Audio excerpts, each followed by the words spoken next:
There we go. Hello and welcome everyone to the JVology Show. We are at show number 79, which quite frankly boggles me a little bit. And I have a brilliant guest today, Larissa Popov. How are you today? I'm great. How are you? I am awesome. We have beautiful changing weather. We have JVology Live coming up. We got all sorts of things moving and shaking in our world.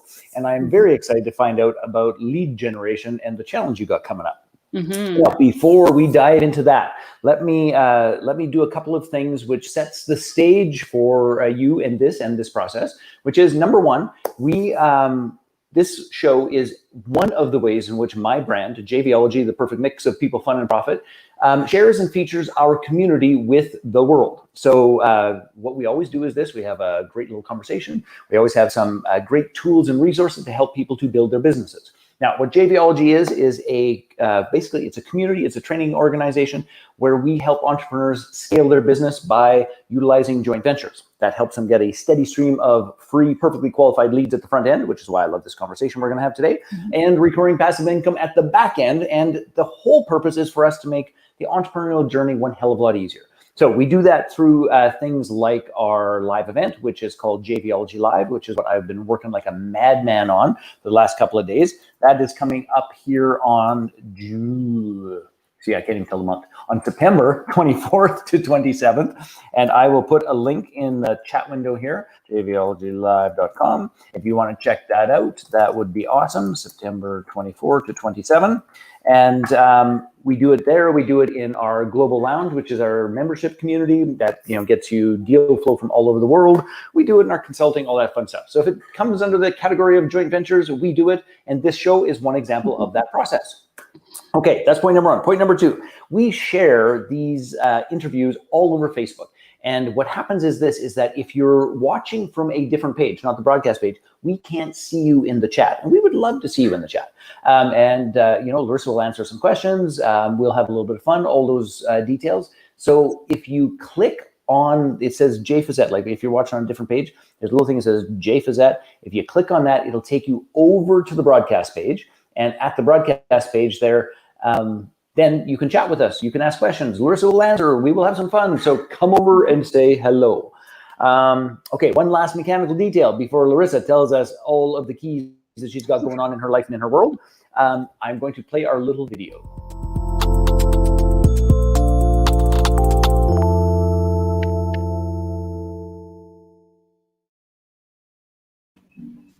And I do love our little video, although I do have to longer because it's not quite long enough for me to drink coffee in between.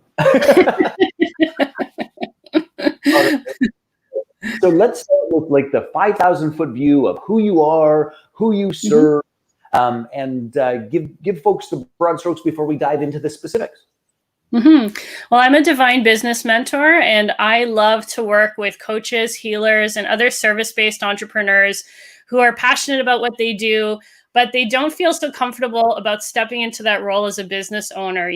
The aspects of promoting yourself and becoming more visible and selling and all of those things that go along with being a business owner.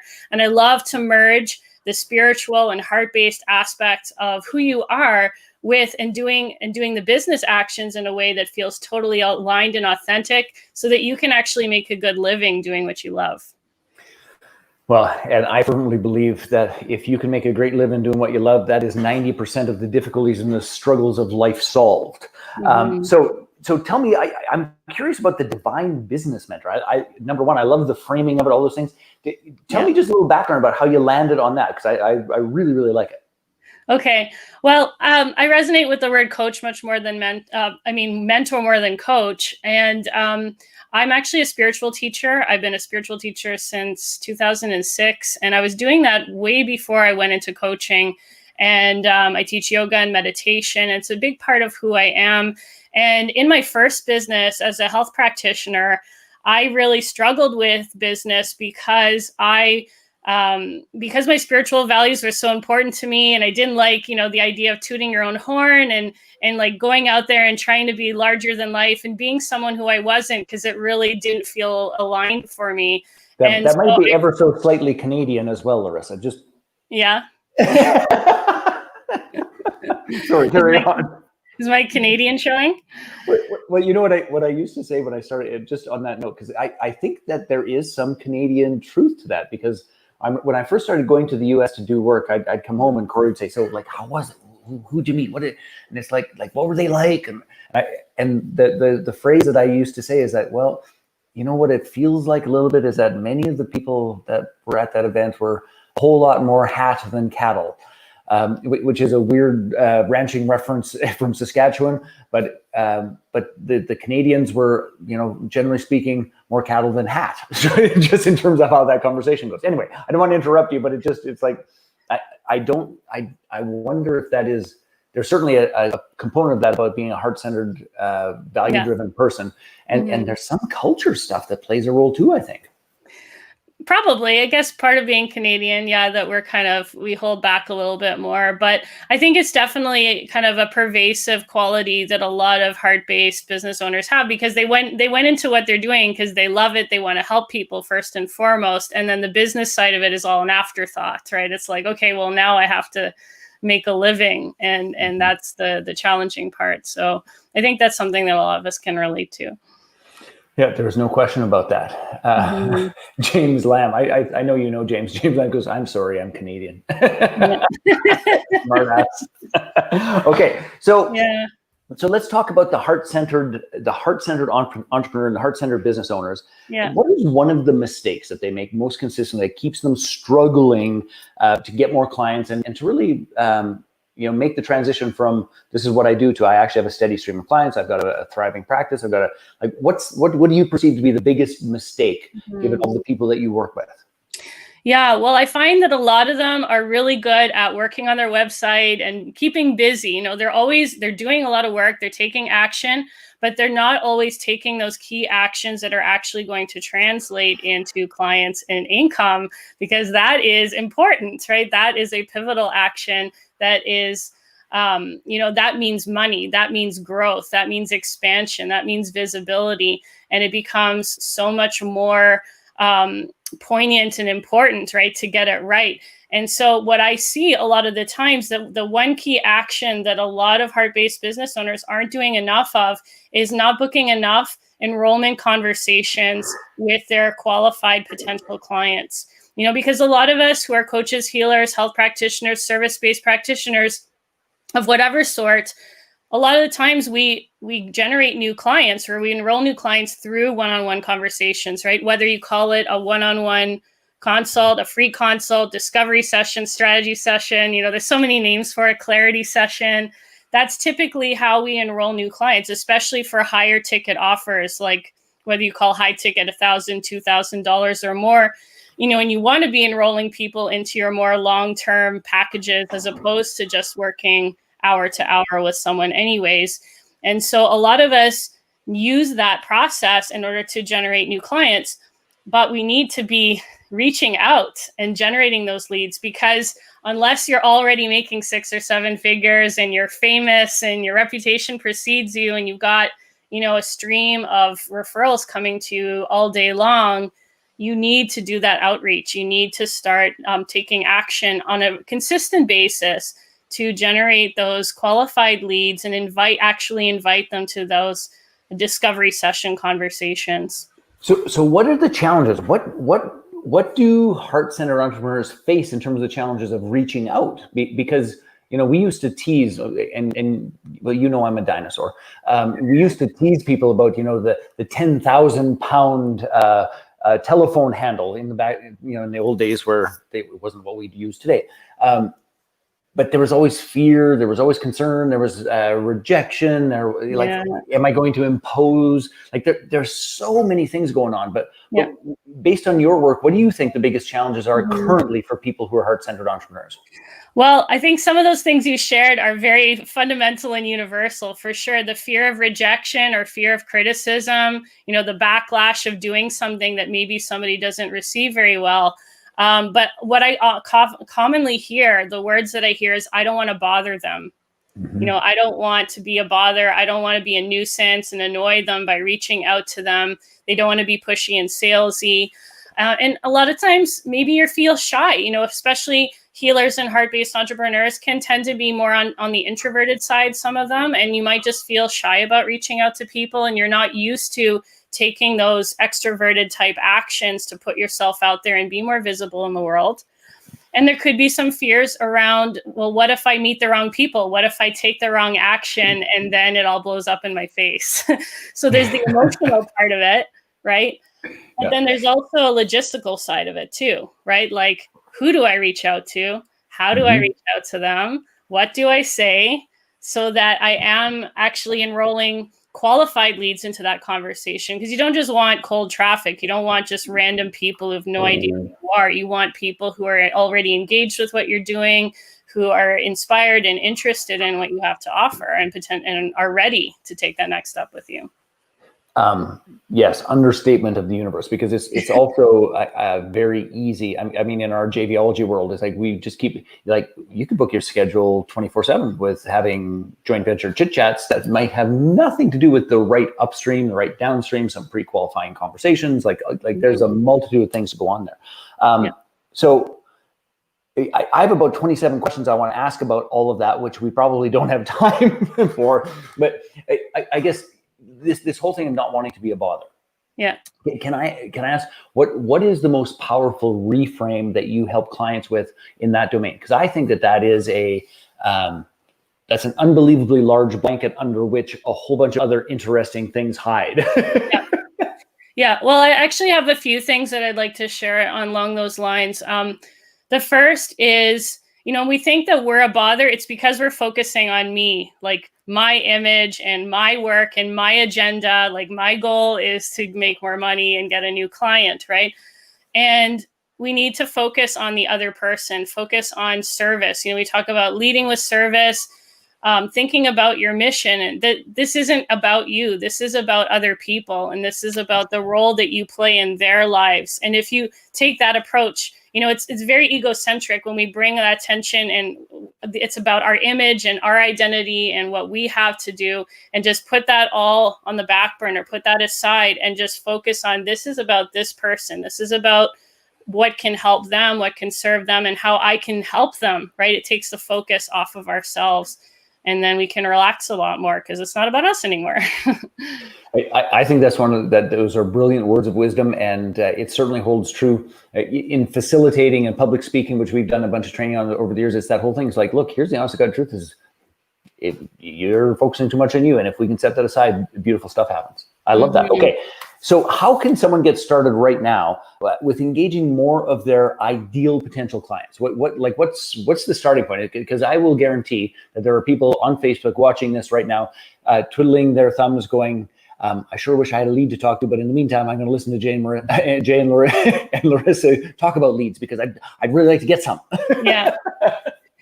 Well, you got to remember that relationships come first, and that people are at different stages in your relationship, right? There are people that are brand new to you, people that have been following you for a while.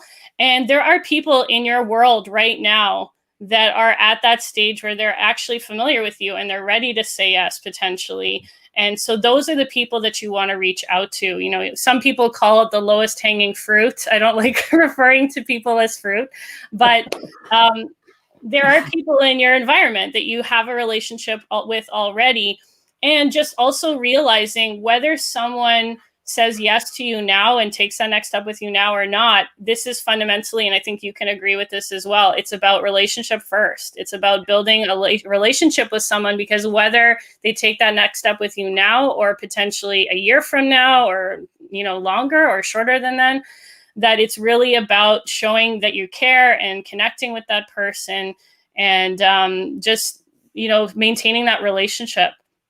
And then I would also say that we often underestimate how much we need to do in order for people to get the message. Like, I could be blasting, promoting my challenge by every means necessary all day long. And then I'll talk to someone like 5 minutes later and they're like, you have a challenge? What are you doing? And so, from our side, again, it's the ego, right? It's like, I'm doing everything. I'm out there. I'm doing Facebook Lives.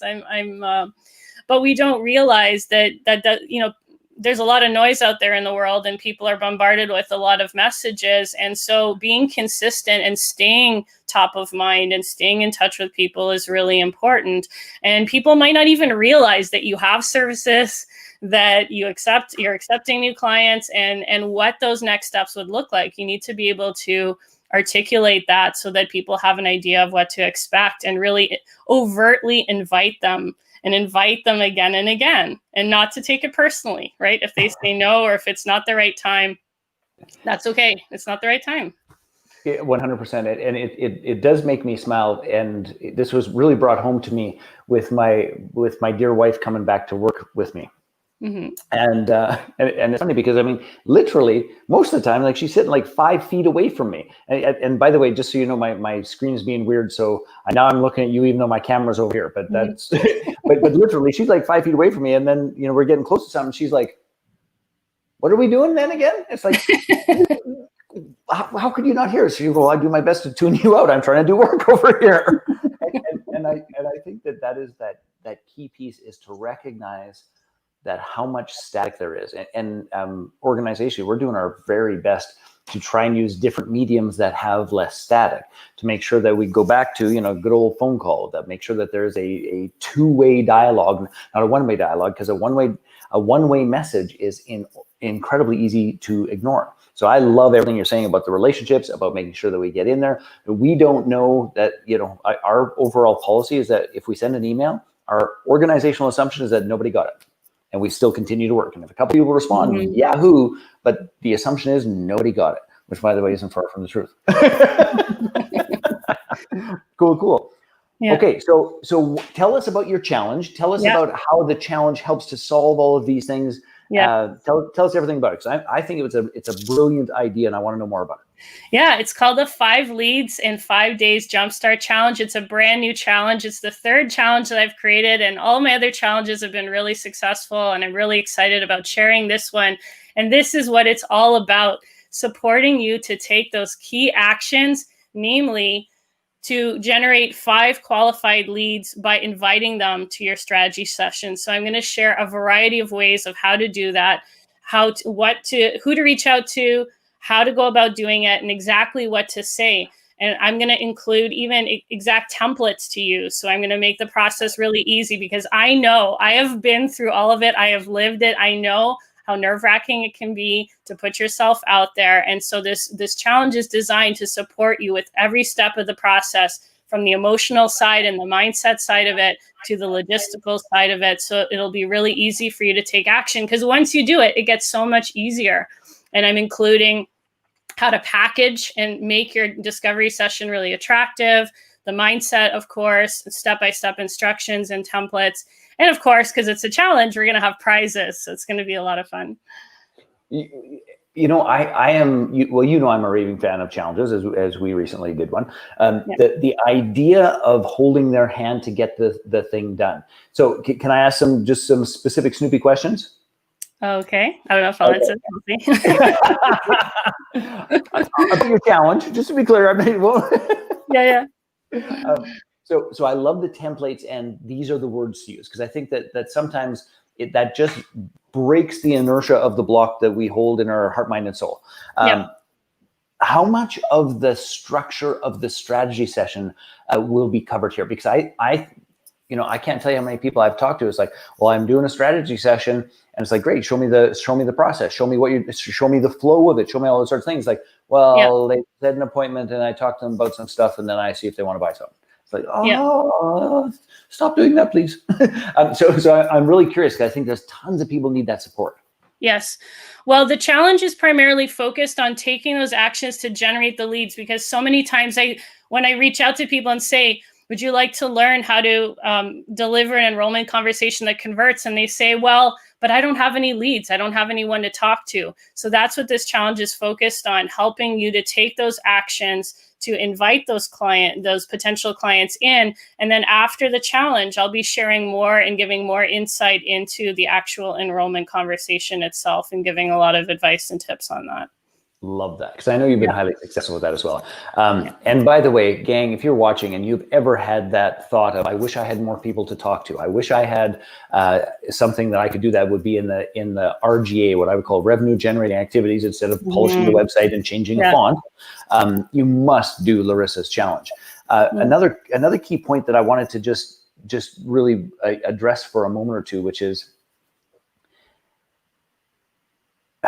and I'm looking for the right way to say this, is that if any of you have caught yourself avoiding the process of the people who are close, I don't want to use low-hanging fruit either, but that there is a, it's kind of like there's always people circling. Like if we're putting ourselves out there, there's always people circling. There's always somebody close by. There's always a conversation. There's always something going on that simply requires a direct invitation to say, hey, I think it's probably time we talk about this.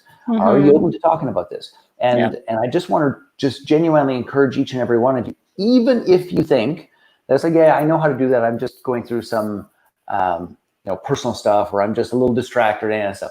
Do Larissa's challenge, because it is the community, it is the support, it is the accountability, it is the micro actions, it is the momentum, and everybody underestimates momentum. In 5 days, you can change how they view lead gen.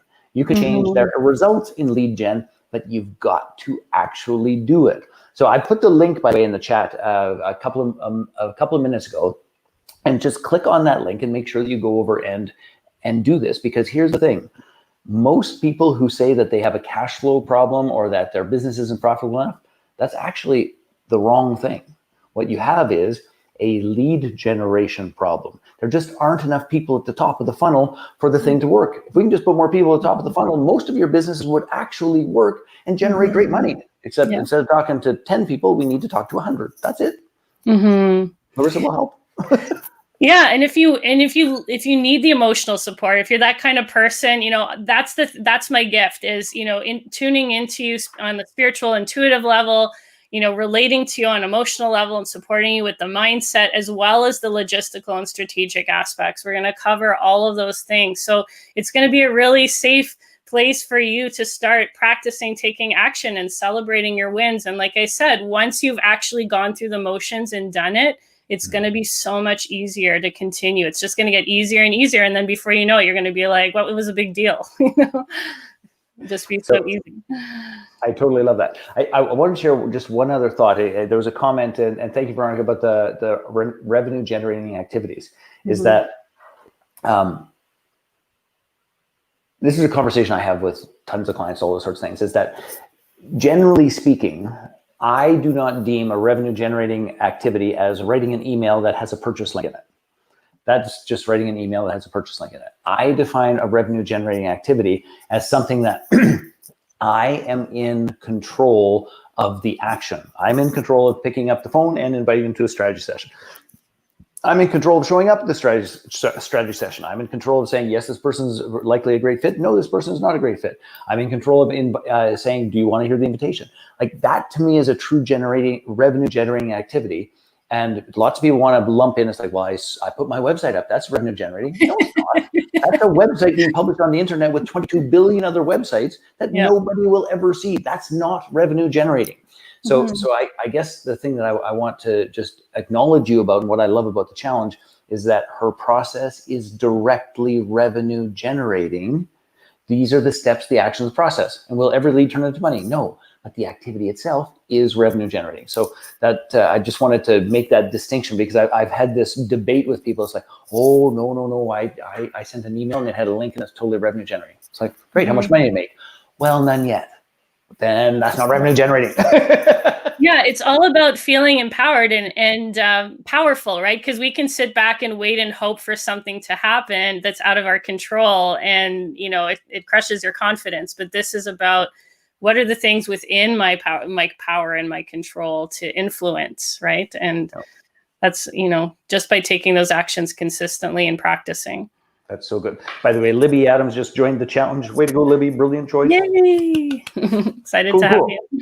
So we are just a little bit past our time. So last word for you in terms of the challenge. Anybody who's sitting on the fence, like, who should be doing this, if they're wondering, like, Yeah. let's nudge them off the fence. Well, if you want to get over that hump of feeling like you're bothering people and that's stopping you from taking action, if your business is not already chock-a-block full of clients waiting at your door to work with you, then you definitely need to join this challenge. And if you, especially if you offer free consultations or discovery sessions as a means to enroll people into your programs, this is exactly made for you. So please do join us, get some practice, and we're going to have fun together. That is awesome. So, Larissa, thanks so much for making time for being with us. For those of you who are watching live, and for those of you who are going to watch recordings and all those sorts of things, please click the link in the chat. Make sure that you attend the challenge. And this is what I always say about everybody for who's doing challenges. If you're going to sign up for the challenge, for the love of all things good in the world, do the challenge. Do it. This is the difference between getting a downloadable PDF that sits in your download folder for 22 years and actually getting into action, because this is the key, and this is what Larissa will hold your hand and do a stunning job with. So thank you for being with us, Larissa. I truly, truly appreciate it. Thank you. You're very welcome. And for any of you who are interested in participating further in joint ventures, in meeting amazing human beings like Larissa, in crafting ways in which we can collaborate together to drive more value in the world, to serve our clients better, to solve the lead generation problem and to solve the recurring income problem, I would love to invite each of you to participate in JVology Live, which is coming up September. The VIP and the pre-event mastermind is on the 24th, and then the actual event is the 25th to the 27th. It is $197 for a regular ticket, $397 for VIP, where we'll actually do JV brokering for you. We'll do a whole variety of other support. We'll do an interview and broadcast it everywhere. Like it's stunning. But you can check that link out. It's also in the chat. And on that note, we got to get back to work because we got a whole bunch of stuff to do to get ready for that event. Okay, Larissa, have a fantastic day. Thank you so much. Thank you for joining us. Okay, bye. Bye-bye.